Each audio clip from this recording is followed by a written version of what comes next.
Hi friends, আজি আমি কথা পাতিম গভৰ্নমেণ্ট অফ আসামত খালি হোৱা কেইটামান পোষ্টৰ বিষয়ে। সো ভিডিওটো স্কিপ নকৰি শেষলৈকে চাই থাকিব। যদি আপোনালোকে জব ব্ৰডকাষ্ট চেনেলটোলৈ নতুনকৈ আহিছে তেন্তে আমাৰ চেনেলটো সাবস্ক্ৰাইব কৰি দিব আৰু কাষত থকা বেল আইকনটো দবাই দিব যাতে ভৱিষ্যতলৈ মই কিছুমান এনে ধৰণৰ আপডেট দি থাকিলে আপোনালোকে পোনপ্ৰথমে পাই থাকে আৰু ভিডিওটো এটা লাইক কৰি দিব যাতে ভৱিষ্যতৰ ভিডিওবোৰ বনাবলৈ মই উৎসাহিত হওঁ।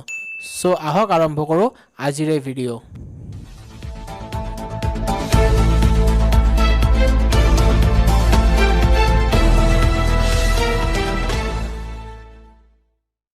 গভৰ্নমেণ্ট অফ আসামত খালি হৈছে বহুকেইটা পোষ্ট দুটা হৈছে অফিচ পিয়ন আৰু জাৰিকাৰক পোষ্ট।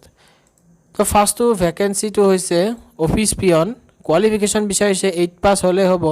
ভেকেন্সি আছে আপোনাৰ দুটা, চেলাৰী হ'ব 12,000 ৰ পৰা 52,000 পাৰ মান্থ। এক্সপিৰিয়েঞ্চ বিচাৰিছে ফ্ৰেছাৰ হ'ব লাগিব। জব লোকেশ্যন হৈছে ডিব্ৰুগড় আৰু লাষ্ট ডেট হৈছে 4/11/2019। সো কোৱালিফিকেশ্যন মই কৈ দিলোঁ 8 পাছ লাগিব, চেলাৰী 12,000 ৰ পৰা 52,000 আৰু এজ হ'ব লাগিব 18 ৰ পৰা 43 বছৰৰ ভিতৰত।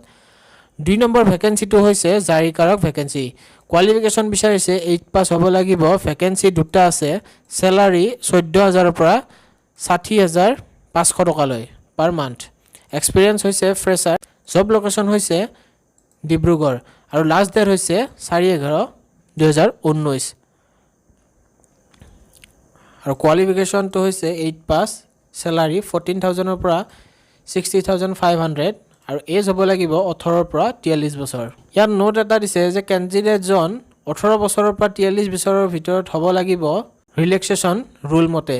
যিসকল কেণ্ডিডেট OBC MOBC কেটেগৰী হয় তেওঁলোকে কাষ্ট চাৰ্টিফিকেট ছাবমিট কৰিব লাগিব। আপোনালোকে যিখন এপ্লিকেশ্যন ডাউনলোড কৰিব, যিখন আপোনালোকে ফিল আপ কৰিব, সেইখন আপোনালোকে সেলফ এটাষ্টেড কৰিব লাগিব আৰু যি কোৱালিফিকেশ্যন আছে আপোনালোকৰ সেইখন তাত গাঁঠি দিব লাগিব।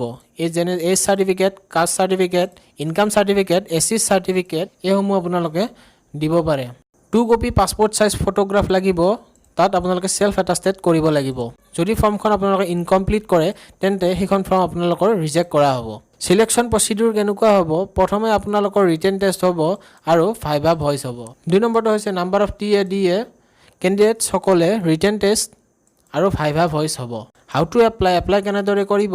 4/11/2019 5 বজালৈ এই এপ্লাই খোলা থাকিব। সো আপোনালোকে তাৰ আগতে এপ্লাই কৰিব পাৰে। আপোনালোকে এপ্লিকেশ্যনখন পঠাব লাগিব দ্য চিফ জুডিচিয়েল মেজিষ্ট্ৰেট নিয়াৰ ফুলবাগান 80 ৰোড ডিব্ৰুগড় 786001। এই এড্ৰেছটোলৈ আপোনালোকে ফৰ্মখন ফিল আপ কৰি যি ওপৰত কোৱালিফিকেশ্যনৰ চাৰ্টিফিকেটসমূহ বিচাৰিছে সেইসমূহ গাঁঠি দি আপোনালোকে পঠাব লাগিব। সো অফিচিয়েল নটিফিকেশ্যনখন মই তলত দি দিছোঁ, ডিছক্ৰিপশ্যনৰ পৰা আপোনালোকে চেক কৰি ল'ব পাৰে। সো ফ্ৰেণ্ডছ, আজিলৈ বাছ এইখিনিয়ে। যদি ভিডিঅ'টো ভাল লাগিলে তেন্তে বন্ধুবৰ্গৰ সৈতে শ্বেয়াৰ কৰক আৰু মোৰ চেনেলটো ছাবস্ক্ৰাইব কৰিবলৈ নাপাহৰিব আৰু ভিডিঅ'টো শেষত এটা লাইক কৰি দিব যাতে ভৱিষ্যতৰ ভিডিঅ'বোৰ বনাবলৈ মই উৎসাহিত হওঁ। সো ফ্ৰেণ্ডছ, আজিলৈ আহিছোঁ। ধন্যবাদ। জয় আই অসম।